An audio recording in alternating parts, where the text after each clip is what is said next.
The Giants are back, Ben. Just in time for the final push.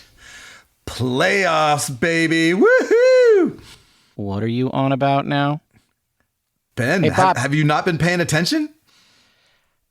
I've been paying attention. They've been playing really well, Matthew. Really, really well. No, the one with all the extra buckles, Bob. The other one. They've been playing great, Matthew. The Giants scored 45 runs over their last 5 games. They haven't done that in over 2 years. Wow, that's 9 runs a game. It's a lot. And one of those games, they only scored 1. They're scoring lots of runs. They're getting lots of hits. They had 60 hits in their last 5 games, which is the most they've had over a 5-game stretch in over a year. Well, I will admit that was a strange anomaly, and I can't argue that it didn't happen. I don't know that we can expect that to continue to happen. Of course we can. Of course we can. Now listen. So then, if you look at the last 7 days, 5-6 games, okay, for all the players, let me read you the batting averages for all of them, okay? Rafael Devers, 478. Elliot Ramos, 474. Luis Matos, 363. Dominic Smith, 364. Drew Gilbert, 357. Christian Koss, 333. Matt Chapman, 300. Willie Adames, 292. Even Jung-Hoo Lee, 250. Ben, we got guys like hitting left and right. Jung-Hoo's even hitting above league average. This is the best thing that's happened in a long time. Also, teams ahead of us. Have you even looked at who's ahead of us? The Reds? I mean, nobody expects the Reds to make the playoffs, right? And they're 2-8 over their last 10 games. We're only a game behind them in the wild card chase. And then the 3 teams that are in the wild card chase, the Mets, the Padres, and the Cubs. What do they all have in common? History of disappointing their fans. Yes, that's what they have in common. That is true. I can't. Wow. That's remarkably astute. And then the schedule. Okay, they play the Cardinals, Diamondbacks, and Rockies 6 times each over the next month. Ben. Wow. Okay. Now they also play the Dodgers 7 games in a row. But if we won 7 games against the Dodgers, I don't even care if we make the playoffs. This season would be like so amazing. And let's not forget that they've tripled their playoff chances over the weekend, Ben. Okay. Oh, they went from 3 to 9%? No, okay. They went from 0.6% to 2.1%, but it's a big improvement. All right. And any computer simulation that's done, they do it over and over again. They would say every 50 years or so, a team could do this. And so why not this year? Ben, I have hope. Get him, Bob. Hope is a dangerous drug, Matthew. Step away.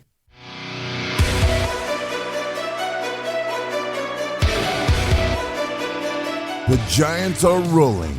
The vibes are flowing. It's time for Giant Cocktails. Here are your hosts, Finn and Matthew Henry.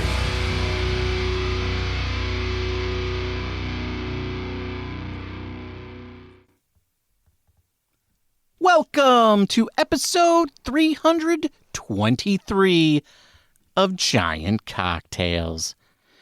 Matthew, I don't remember. Do I usually say I am your host? I am your host, Ben Henry, and alongside me is my brother, Matthew. Or is that's old times? I think you still say that. I don't know, but now that you mention it, I just go with it. Yes. Wow. I'm an old man. I'll tell you what. And we spent a lot of time talking, and your cocktails have been flowing. Been flowing? Yes, that is true. But anyway, Matthew, did you know that in 1983, Giants great? Great's kind of a strong word, but okay. Yeah. I was, a giant, forever giant. There you go. Bob Brenly had 323 plate appearances. By 1984, Bob Brenly would be an all-star when he hit .291 with an OPS plus of 131. That I do not remember. I just remember him being a really awful hitting catcher, but yeah, I do too. Apparently he had some pop. I just remember him and Melvin just being the same kind of meh, you know? And it was just sort of like, didn't matter which one of them was catching. Anyway, Brenly went on to catch 838 games for the Giants over 9 seasons. And then won a World Series as a manager. But then was considered so bad, got kicked up to the broadcast booth. Happens to the best of us. And yes, it does happen to the best of us. Enough with the banter. Let's talk cocktails. Bob, that was literally, there was no banter there. We were not bantering at all. I don't know what that was, but that was really aggressive. Okay? What are you drinking, Ben? Okay, Bob, listen. I don't need any attitude from you today. I know you're all amped up because of the whole straitjacket thing with Matthew. But, like, just calm down. Okay. Thank you. I don't get paid enough for this. Mm-hmm. Anyway, Bob, thank you for asking. That's very kind of you, Bob. Today I'm drinking a cocktail that I'm bringing back to the show for the 4th time. Why? Because of all of my favorites is one of my most favorites. It is the Fitzgerald. No, not the Tyler Fitzgerald, just the Fitzgerald. And why am I drinking it? Because I really wanted one, and it sounded really good, and so that's what I'm drinking today. And if you, by some chance, don't know what's in it, well, you will find out what's in it at the end of the episode. And that's what I'm drinking today, Bob, the Fitzgerald. What are you drinking, Matthew? Bob, I'm drinking a cocktail that's called the Italian Margarita.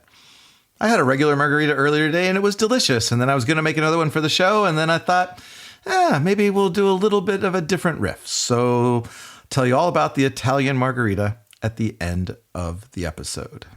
I can't wait to hear about Italian tequila. Mm-hmm. Is that what's in it? It's like the agave from There's tequila, something Italian in it. Italian. Yeah, okay. Well, they can't actually call it tequila because it's only in Jalisco. If it's made outside of Jalisco, it's an agave-based spirit. That's right. So, we're just all a quiver, Matthew. Giant Cocktails Nation cannot wait to hear what's in an Italian margarita. Anyway, today is Sunday, August 31st, as we record this podcast.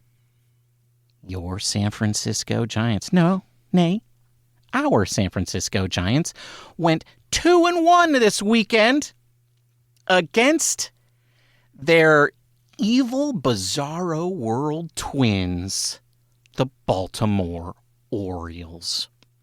That is a bizarro world thing, right? I mean, they got the different, exactly opposite uniforms, and yeah. Friday night was very confusing for me, Matthew.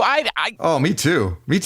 I was going to bring this up later in the show, but I couldn't, there were a number of times where I was like, who's that dude? Wait, who's that? What? I had to leave a couple times and come back. The game was on, but I was doing other stuff, and I'd come back and I'd be like, no, wait, who's up? It was really confusing for me. Yeah. In fact, there was one point where I was kind of just down, and I was like, this is kind of a bummer. And you wrote to me and said, holy shirt balls, who is this team scoring runs? And I replied, I think it's the Orioles. And then I went, oh, wait, no, I assumed it was. Hey, wait, is that the Giants? That's how confusing those uniforms were for me, man. That's how confusing it was. I just thought you were being sarcastic when you said that. I was drunk. As one is. Or I'm joking. Or I was drunk and I'm joking. Or I was really confused. Or all of the above. Somehow, some way. But anyway, the point is, there was their bizarro, and they went 2-1 against them, Matthew, to bring their record to 68-69. And yes, it is nice. Why is that nice?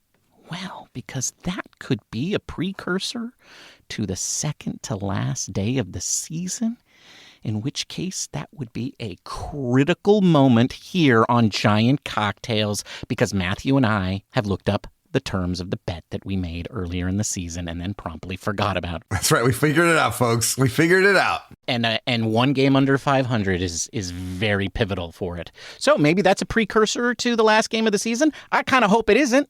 I kind of hope they win 25 of the next 25 games. And speaking of, there are only 25 games, Matthew, because on Saturday we entered the last month of the season. That's right, on Saturday. On August 30th, we entered the last day of the season because that is when whatever 162 minus 27 is. Plus 1. Whatever game that was, that's the game that we played. And that means we entered the last sixth of the season. So we're in the home stretch. And so that's what we're going to be talking about today, folks. We're going to be talking about the Orioles series and what to look forward to in the last month of the season now that it has started. But before we do that, we have some tidbits to cover. The first one is, Matthew, you wrote down here something about Homer's hose or something. The Orioles have a Homer hose, Ben. Okay. I'm afraid to ask, but I'm going to ask anyway. What is a Homer hose, Matthew? I knew you would ask that.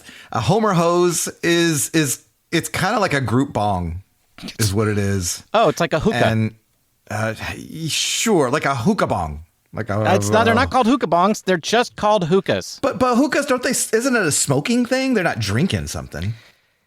Yeah, no, I don't think there's any communal thing where you have multiple straws. Oh, like a scorpion bowl at the tiki bar. There you go. Yeah. There you go. Okay, yes. I got it. I understand. And now. after an Oriole hits a home run, they all congregate in the dugout, and then they all grab these hoses from this contraption that's held up high, and they drink water out of their respective hose, and it's called the Homer hose. Mm-hmm. That sounds unsanitary. I looked it up. Apparently, originally it was like a one hose thing just for the guy that hit the homer, and then it evolved into this thing with like 5 or 6 hoses, and so multiple players can get involved in the Homer hose celebration. So what you're saying is, Matthew, they all get together in a circle and they grab their hose and then... Sure. Anyway, maybe we should move on to the next tidbit. Please, let's move on. Well, that's interesting, Orioles. Anyway, okay, yes. Second tidbit, not nearly as exciting, but we do have some unfortunate injury news. Matthew, do you remember when our bullpen was awesome? Oh, man, we had the 3 best relievers in baseball. Yeah, we had Camilo Doval, Tyler Rogers, and Randy Rodriguez. Yes. Yeah. And are we just going to say all the same words for the rest of the episode, or? No, I'll stop. Okay. And now we have none of those guys. Not just for this year, but for also next year. Yeah. Matthew. We could get one of them back. We could get one. We could if we spend a lot of money to do it. We might need to spend a lot of money. I think we should spend all the money on Tyler Rogers. Yes, I agree. I agree. Let's spend all the money on Tyler Rogers because this sucks. Because, yeah, Randy's, unfortunately, it's not clear yet. He still was weighing. Oh, no, he decided today that he was going to have Tommy John surgery. Okay, all right. Then I did not know that. So, yeah, so that usually means about a year recovery. So he will be back just in time to help the Giants make their way to homeostasis next year. Because that's probably what's going to happen, apparently. Oh, man. No, that's not what's going to happen. Oh, well, anyway. And then also, regardless, though, he will be one guy that will be eager for him to come back is another guy who went on the IL, but hopefully for a much shorter stint. One Carson Wisenhunt, who unfortunately has a tight back. Pretty sure it's tight because he kept jerking around to see the home runs leaving the stadium. Yeah, whiplash. Right? Mm-hmm. He from all the twisties. Yeah. But there's good. But there's one guy that's really excited about it, though. One guy and one guy only in all of Giants Nation is very excited. Old KWT. Kai Wei Ting. That's right. He's like the Grim Reaper of starting pitchers. I mean, this is so sad, but like he really is becoming that guy when a Giants fan sees him get called up or like maybe isn't paying close attention and you see, oh, Kai Wei Teng's on the mound. You're like, oh no, what happened?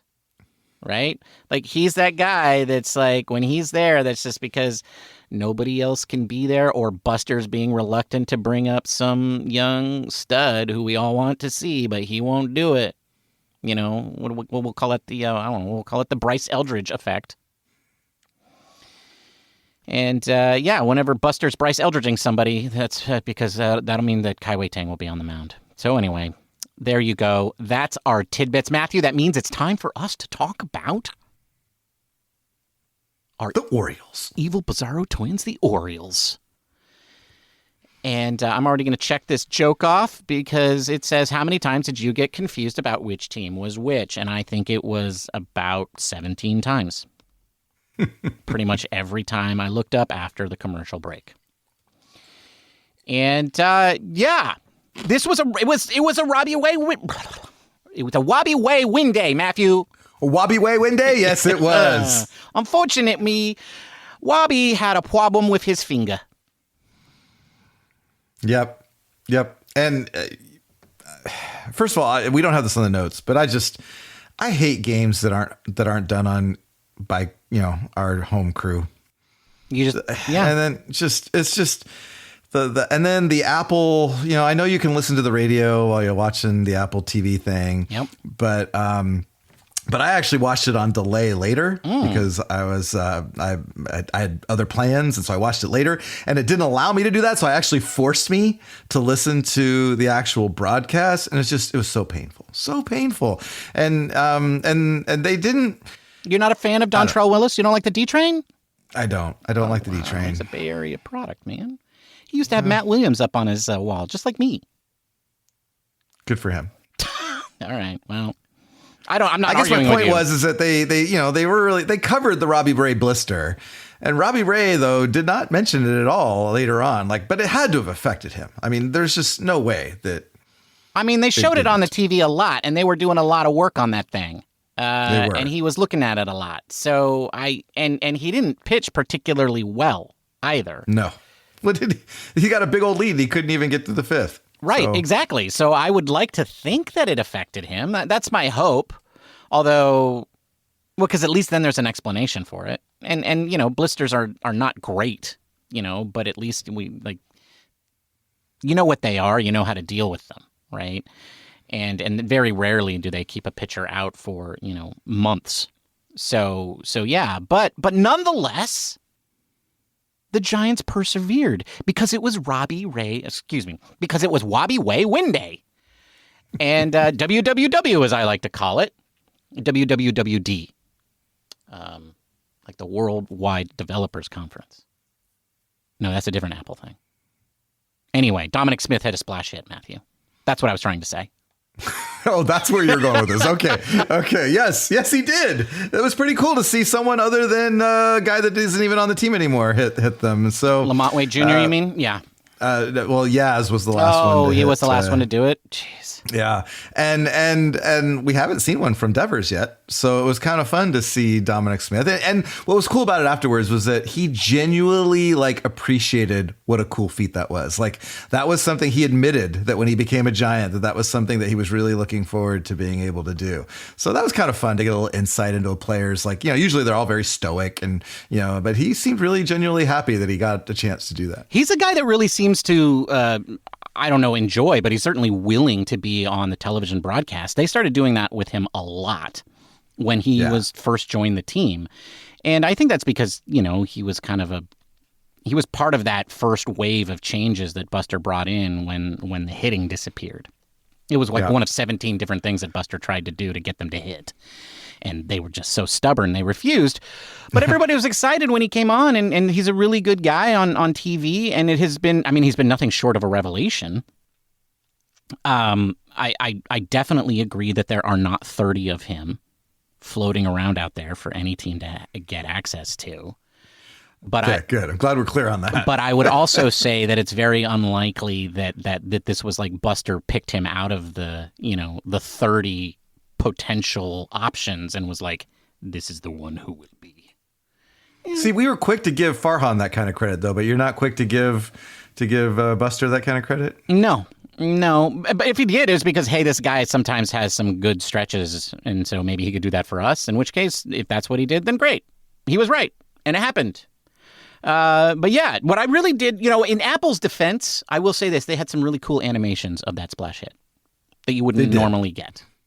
That's true. Yeah. So I did enjoy it. They gave entirely too much attention to McCovey Cove Dave, though. Like that. Yeah, that tool. they were going on and on about McCovey Cove Dave, and they were like trying to make him famous. And I was like, dude, the guy is already famous. Plus, they don't know how hated he is by Giants fans for not giving Ramos his home run ball.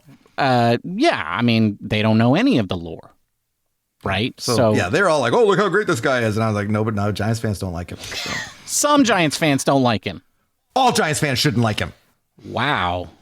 Says the guy who doesn't even want Elliot Ramos to be on the team next year. What? Yeah. Who said that? You did.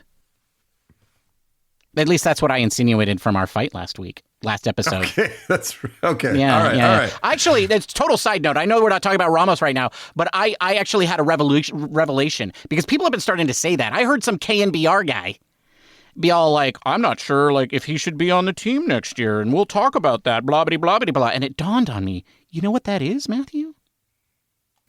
That's the curse. It's working its way into our minds. It's trying to get everybody. Yeah, it's the curse trying to prevent him from starting left field on opening day 2 seasons in a row. That's what's happening. That's why all of you have just gone crazy about Elliott and his lack of defense, even though he has essentially the same WAR as Jung-Hoo Lee. Anyway, but that's enough of that. Let's talk about a potential replacement in left field, Drew Gilbert.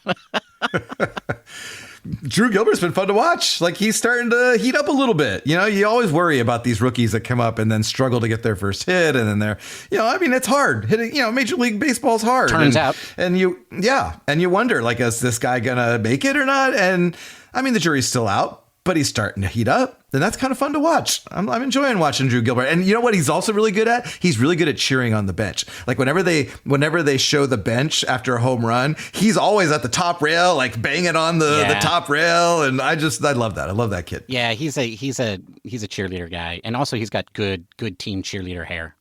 He does. He's got that bouncy hair that goes flying everywhere whenever he's excited. And then he like gives it the old Bryce Harper shake.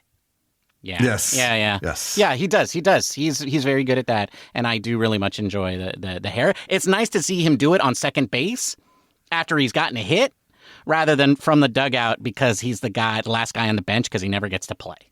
So it has been nice to see. He not only did he have those 2 hits, but he also had 3 hits today as we record this podcast on Sunday. Even if he did get a little bit of help on one of them. But before we talk about that. We can briefly mention this, but I also want to say Devers and Matos both continued their hot streaks on Friday night, and everybody took a little break on Saturday. But seemed like day game after a night game, they were like, all right, they're all a little tired. But they all came back strong today on Sunday. Saturday, Matthew, is when 5-6 of the season started. And we got to see Carson Seymour get a start and not take advantage of it. We got to see Tristan Beck throw a lot of strikes, struck out 6, but got knocked around pretty good too. But most importantly, Matthew, Saturday was a big day for a former Giant Cocktails favorite, Nick Johnson. It was the Nick Johnson revenge game. And Nick Johnson. And I didn't even know it was happening when it was happening, Matthew. No, because they kept saying Daniel Johnson, and I was like, okay, whatever. And I wasn't really listening, and they were like, former Giant, but I'm like, I'm not, I'm half listening, half, I'm like trying to fix the container wouldn't do the thing with the widgets, you know what I mean? And I was really just trying to focus on that, so I kept hearing them talking about it, and I never realized it was Nick. Good old Nick. Nick Johnson. All over the place. Maybe if you recall, I kept getting his name wrong and calling him Nick when it was Daniel. And so he's a forever Nick. And it was great to see Nick show up again. He had a revenge game on Saturday, but then kind of redeemed himself in the Giants fandom on game 3. That's right. But before we get into that, Most Giants did not do well, but there was a multi-hit game from my boy, Andrew Knizner. Way to go, Okay, Andrew! Woohoo! Woo! The crowd goes wild for Andrew Knizner. Whoa, that was crazy. Wow, okay. Andrew Knizner, I didn't know. All right. But anyway, so that brings us to game 3, Matthew. Yeah. It was Justin Verlander's scheduled bad day. Yeah, and he kind of had a good bad day. A bad good day. He had a good bad day, I think. Yes, I would agree. A good bad day. Because it was his bad stuff. This was not the good Justin today. Yeah, after 2 innings, I texted you and I said, Verlander, 50 pitches through 2 with an eye roll emoji. And I thought for sure, okay, 3rd inning's going to come around. He's going to throw like 40 pitches. They're going to take him out. And then we're going to have to scramble to fill innings. After he gave up 3 runs. Right, exactly. Exactly, yeah. But no. But that's not what happened. No. That is not what happened. No, in fact, he decided that he was going to pitch till his arm fell off. Well, so the Giants run out to a 7-0 lead. And he's struggling. He's struggling. But he's smelling a wind, man. That's He's right. sniffing it. Yeah, he's getting everybody to the strike 2 count, but he can't put anybody away. Just can't do it. But he's got a 7-0 lead. And this is the Posey Melvin era. And you're Justin Verlander. You have 2 options. Give up 7 runs or finish the inning. I guess he could have died. That's the other thing he could have done. He could have just chosen to die. Or he could have quit, but he's not going to do that. No. He could have said mercy and put his hand up and pointed at Melvin.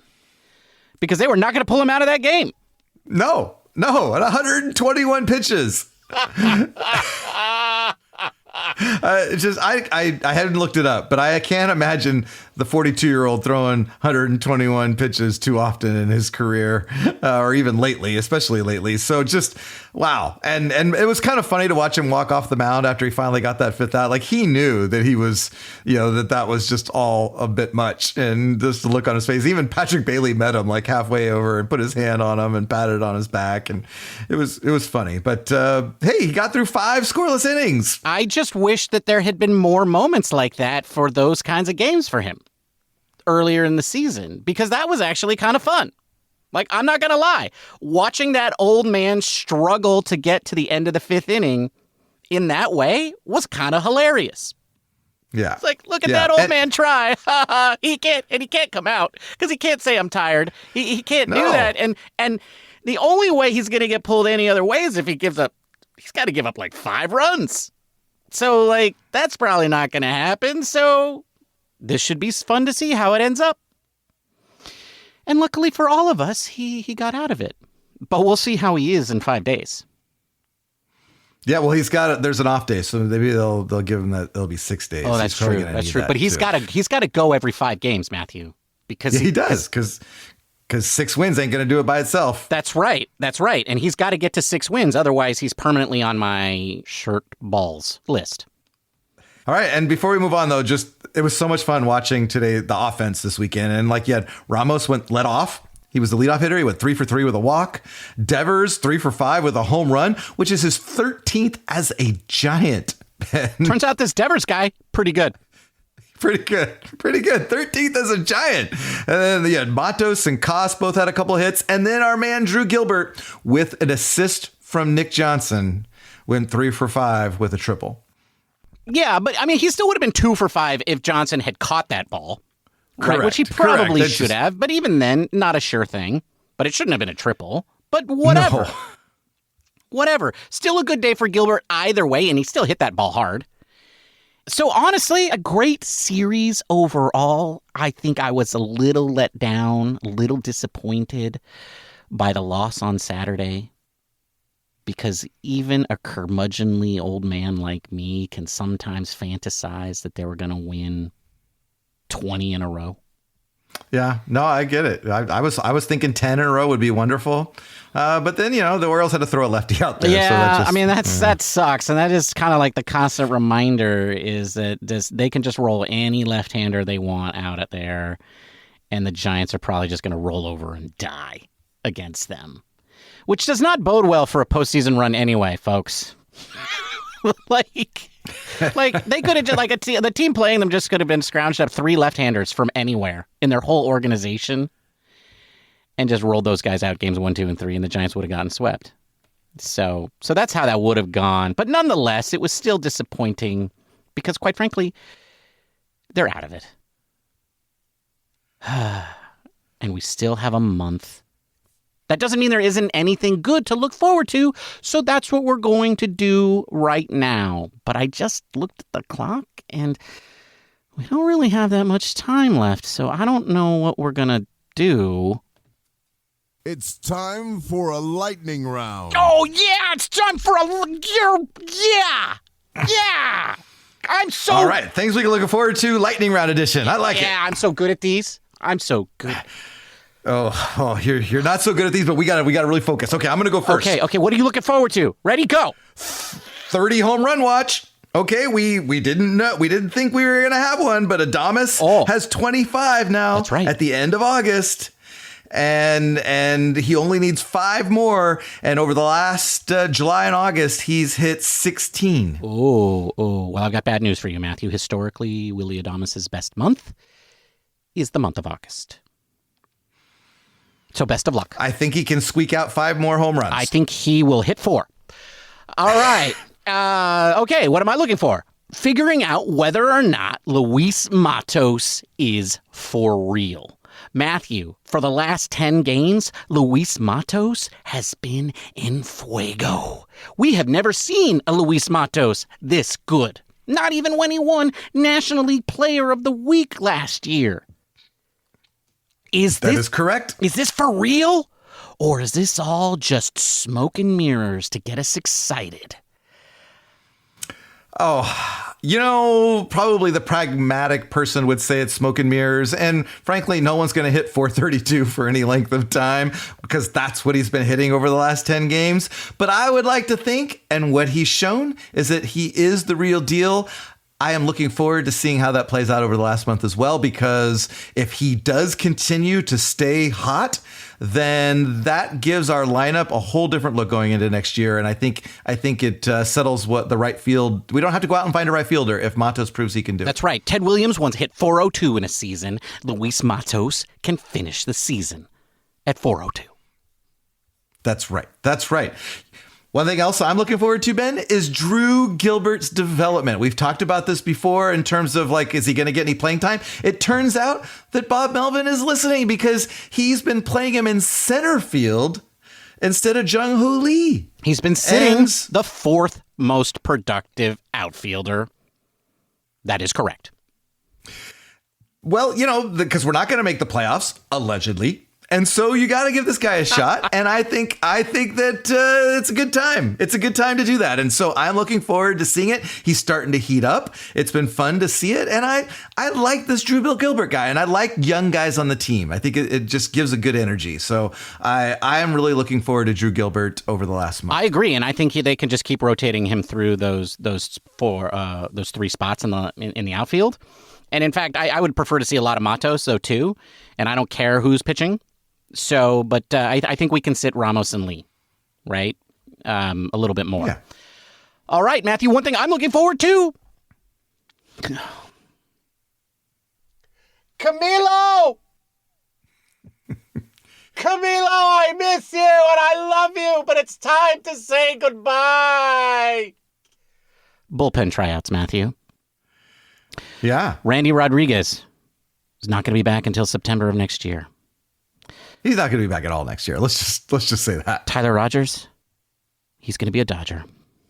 Oh! Camilo, dude, why did you have to say that? That's because it's true. Somebody's got to say it. And Camilo, well, he's going to work his way up to being the Yankees closer, and it's all going to work out for him over there.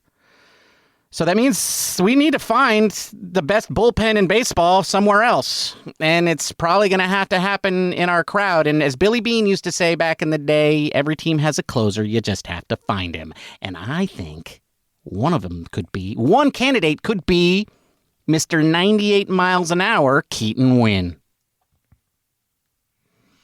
Yeah. Where did that 98 come from? Was he always throwing that hard? I don't remember that being that hard. But, maybe he can throw that hard now because he ain't a starter anymore. Maybe he smells blood in the water, Matthew. He's like, I could be a setup guy. I could be the closer. I could be there when Ryan Walker falls apart. Whatever. Yeah, so we're going to figure that out. So, I think there's a lot of guys that could be, Carson Seymour and Tristan Beck, their most recent outing notwithstanding. I think there's going to be a lot to be learned about who are the front runners for the bullpen next year during the month of September. And I think Keaton Winn is a very important guy to watch. Oh, I agree. And I think will be equally interesting is, tomorrow's September and we get 2 call-ups.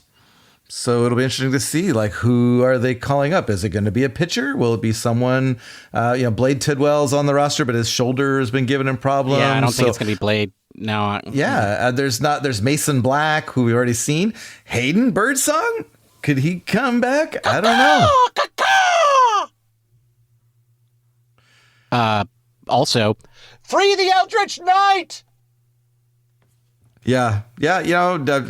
I part of me thinks that Buster, every time he's asked about that, saying it's not going to happen, maybe he just wants to pull the biggest surprise on Giants fans ever, and then all of a sudden he shows up. Well, I think it's just he's going to show up on Monday, and Buster's going to be like, how could it not be this guy? Have you not seen him tearing it up down there? He busted down the door. What are you, all stupid? Yeah. I don't know. I don't know what. All right. We're not doing very good at this whole lightning round thing here, but so Justin Verlander, Ben, 6 wins. That was what you predicted. It feels like a lot, Matthew. It feels like a lot. And you said that. You said that feels high. It still feels high. And he's got 3 wins with 5 starts to go? 5 starts if he starts every 5th game. Yes, that's what he's got left. If they go every 5 days for him, maybe 6. All right. Because of my intro and all the positives, I'm saying he has 7 wins. And a no decision. So you're saying he's going to have he's going to win 4 games in the last 25 games. That's what I'm saying. No, I think he's going to finish with 5 wins. He's going to miss the mark. But I would much rather be right. So anyway, what am I looking? Matthew. Homeostasis watch. Way back at the beginning. AKA the bet. AKA the bet. Way back at the beginning of the show, I reminded everybody that we had figured out the bet. And here is the bet, folks. I'm just going to make it really simple for you. If the Giants finish the season at 500, Matthew does not have to drink a Negroni.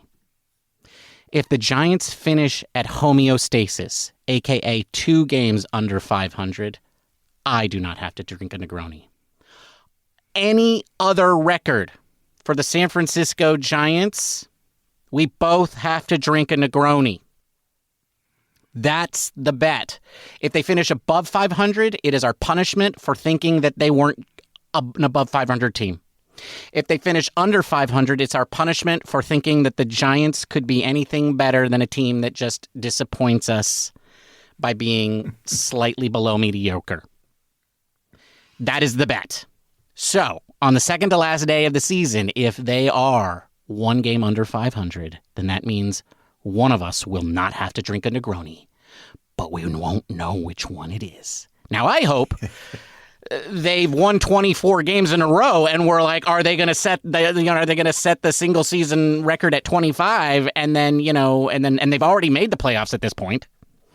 That's what I'm hoping. Yes. So, and at that point, I'm just drinking a Negroni every day. That's right. Yeah. If you know what, Matthew, I will drink a Negroni every day for the rest of 2025 if the Giants make the playoffs. And I will pay that price. I will not go any day longer than January 1st. So other than that, I don't blame you. I don't care if the Giants January 1st, but okay. If that costs the Giants a World Series, I still wouldn't do it. All right, Matthew, we're done. That means it's time to talk about our upcoming opponent. Matthew, it's the Colorado Rockies. Woohoo! Wait.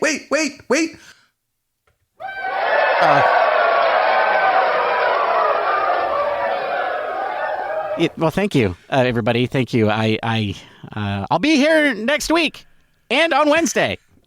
Yes, Matthew, Wow. Okay. I got a new toy, folks. Hey. I've been very, I've been very, very good in not like overplaying it. But right now it's towards the end, and I've had a drink, and he's had 2 drinks. Yes, Matthew, we're playing the Colorado Rockies, and despite you and what your fake fans think, that's a good thing. The Giants, Matthew, suck at playing horrible teams. Horrible teams are their kryptonite. We are in danger of getting swept. This is dire situation. But the Eldritch Knight will be there to save them. Okay. Or else, Buster. Well, the Giants are 5-2 against the Rockies this year, which is weird that they've actually lost 2. Exactly. That's exactly the point. Now, if you say, "Oh, they're 5-2," like that's good. That's good against the worst team to ever do it. I wrote their record down on the notes, and I had to do a double take to make sure I wrote it right. Because they're 39-98. There's a month left in the season, folks. There's 25 games left. There are 98 losses. Their run differential is negative 353. No other team is in the 200s. That's how good the Colorado Rockies aren't. The Giants should sweep them. The Giants should win 17 games in this next 3-game series. But they probably won't. Well, Kai Wei Tang is pitching in the first game. Oh, man. So. God, why? Why, God? I'm a decent person. Why are you doing this to me? Okay, I'm moderate. Isn't it time for the booze, boys? I think, Bob, you can tell that Matthew and I have both already had the booze. But yeah. What are you drinking, Ben? Well, thank you for asking, Bob. That's very kind of you. As I told you at the beginning of the show, I, for the 4th time, am drinking on the show a Fitzgerald. Now, what's in a Fitzgerald? Well, it has 2 ounces of gin, 1 ounce of simple syrup, and 1 ounce of lemon juice. You may modify those to your preferences for how you like a sour.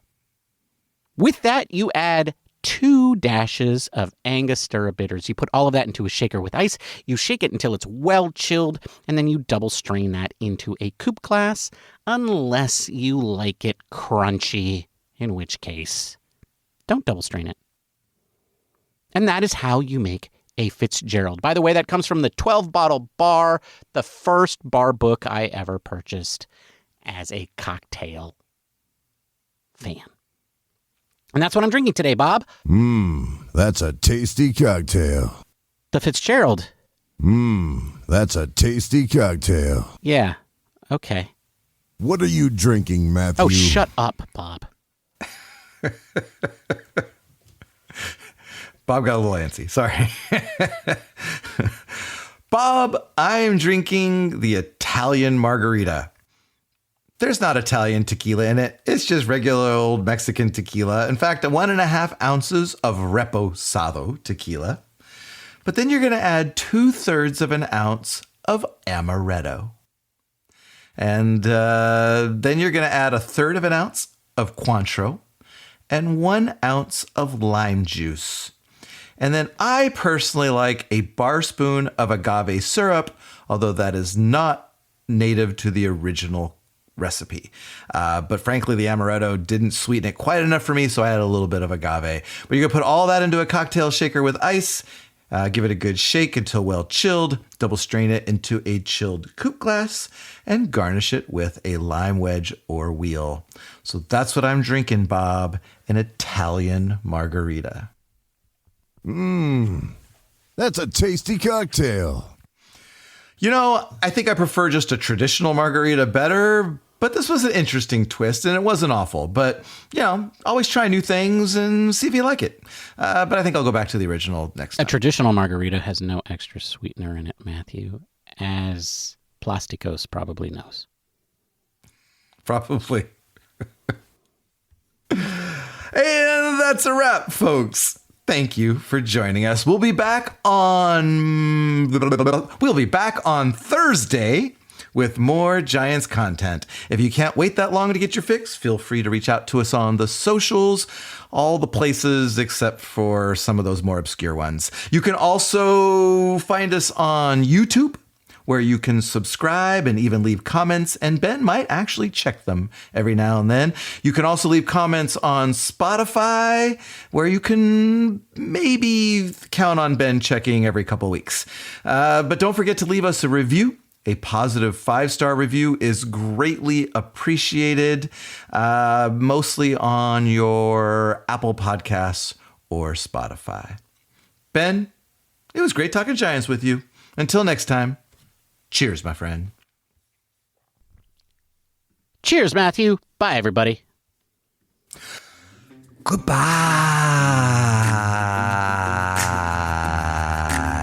Go, Drew Gilbert. Thank you for listening to the Giant Cocktails Podcast. Until next time, bottoms up.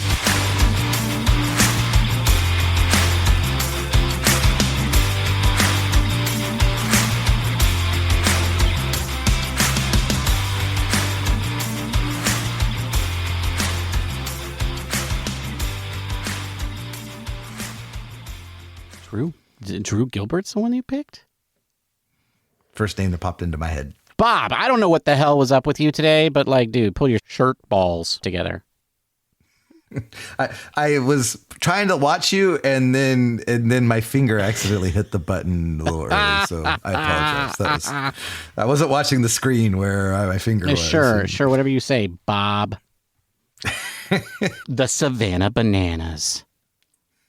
Matthew, I'm a little bit worried about the Giants because I think the best dancer on the team is Dominic Smith. And while he is a very good dancer, the last time somebody tried to do a dance move, it was Landon Roop, and he bruised a bone. So I don't think that we're going to do very well against those Savannah Bananas, even though we have an insider within the organization in Brett Wisely. Do you have the real information now? I do, but I also want to ask you, if we're playing the Savannah Bananas and a Giants player hits a foul ball into the stands right at you, do you catch it? A Giants player? Yes. No, God, no. And I push everybody away from it. Absolutely not. No. Okay. No. Yes, I would catch it and then drop it. Yeah, right. You just boom, drop it and then pick it right back. Well, I would give it to a kid because I've already had my foul ball. I don't need any more. Screw the kid. Oh, you're like that guy at the tennis tournament. Did you see him? Did you see that guy? Oh, no, I didn't. That guy? Oh, man. For the record, I give it to the kid, too. I was just being facetious. But somebody didn't give a ball to the kid? No, it was a hat. This Polish player, I don't know, he's ranked, whatever. He won a match, and this kid was super excited, and he was trying to, the player was trying to give his baseball cap to the kid. And the kid went to grab it, and this man standing next to him, who, was old enough to know better and was also in the front row and had tickets for that section or whatever, just immediately saw the kid and snatched it. And the way he snatched it was like he knew he was taking it away from the kid. And then the guy had the nerve to give the kid back his pen for signatures. It was like he had borrowed the kid's pen or something. I don't know. Wow. But it was just like, the whole thing was just like, oh God, I want to find this guy and just do things that are illegal and unethical too. And it turned out this guy's like the CEO of some organization, some company in Poland, and he actually gives a lot of money to this organization that the player is part of. So he was a big to-do, and now he's in hiding. It's always the CEO. Yeah, it's always the CEO. It's the rich CEO who, keep in mind, Matthew, knows the player personally. Knows the player personally. Could have just asked him for a hat. Yeah. Could have gotten a hat from him at any point in time. Could have said, hey, can you wear a hat during the game and then just put it in your bag and then give it to me later? These are the kinds of people who deserve to be on the ends of punishment. out in the middle of the street. Not me, you hooligans.